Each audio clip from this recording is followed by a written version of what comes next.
You can now view the indoor maps on Apple Maps as well as the floor plans information. So in this video, I'll show you some of the key features of Apple Maps. So right now we are at Narita Airport and we just head into it.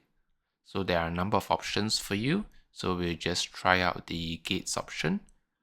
Okay, so once you tap on that, it will show you the gate information on the map itself. And there is also the information on the list format here. Okay, so if you tap on shops, likewise it will show up on the map, and if you want more information of the different shops, the details, here is it. So this information is typically available in malls and airports. So you can also toggle between different floors. All you have to do is tap on this and you can switch to the third floor. Then over here you have the immigration, the security checkpoint, and you can also switch over to other floors and the layout will be different. This will be very helpful when it's the first time you visit this airport, especially when navigating to the baggage claim area or even the lost and found place. So right now I'll show you another feature where you can actually zoom in to get more information of the airport. So over here we are seeing the information counter, the inspection station. If you tap on it, you get more information on it. So this is how in-depth you can go into to get more details of the layout. For some of us, this might not be very helpful. We want a street view. You can also have a look at it. So just tap on this bottom left icon here. Once you tap on it, you have a 360 view of the local street. You get to see how the entrance look like, how the taxi stand look like, so that when you reach there, you are more familiar with the area. Okay, so we just tap on done here. And if you want to look at the weather information of the area, here is where you can tap and hold on it. So over in Narita right now, it is mostly cloudy and the weather is pretty good. Temperature wise is 0 degrees Celsius, and we also have the weather forecast over the next few hours.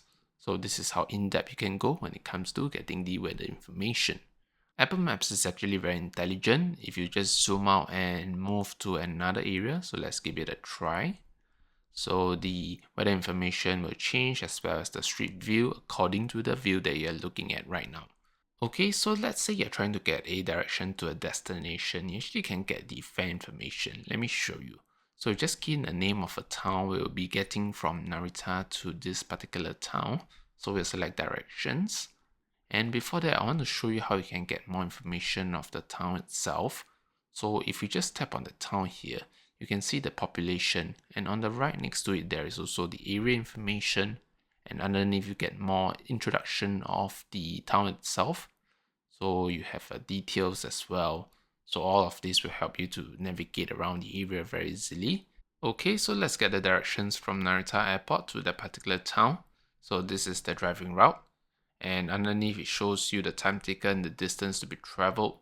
And if you want to avoid certain tolls and highways, this is where you can enable it and apply it, and the route will be updated accordingly. So there are also other travel options available. If you tap on the walk option, it shows you the time taken. And for public transport, what's interesting is that you actually get to see the cash fares for each of these directions here. So it also shows you the time taken. So if you want to switch over to the transit card fares, there is also an option for you to do so. So the prices actually update itself. So this is how versatile and detailed this Apple Maps can go into.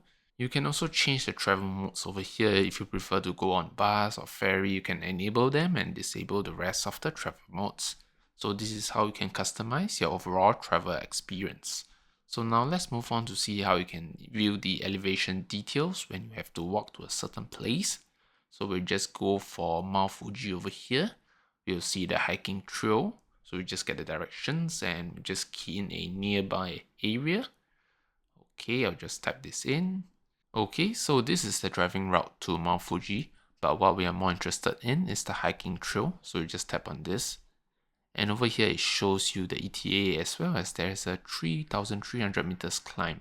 So it gives you an idea of how the elevation is so you can get prepared for it the next time you head over to Mount Fuji.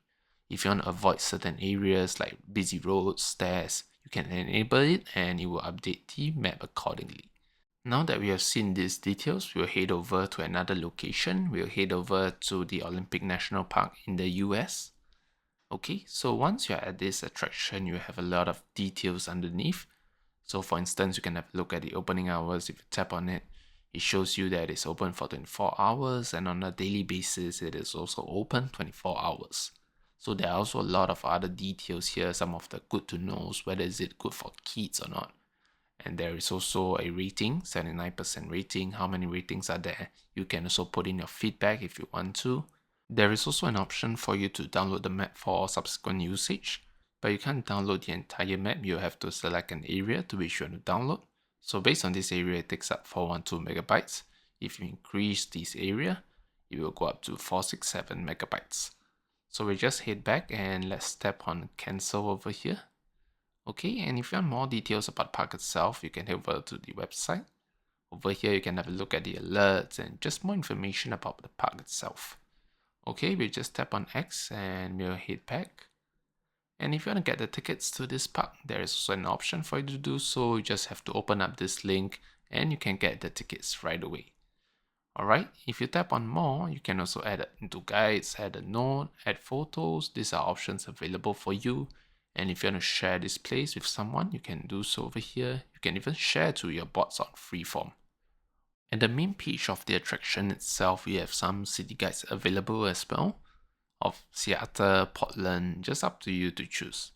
So let's head over to the Shortcuts app. We'll see what are some of the actions that are associated with the Maps app itself.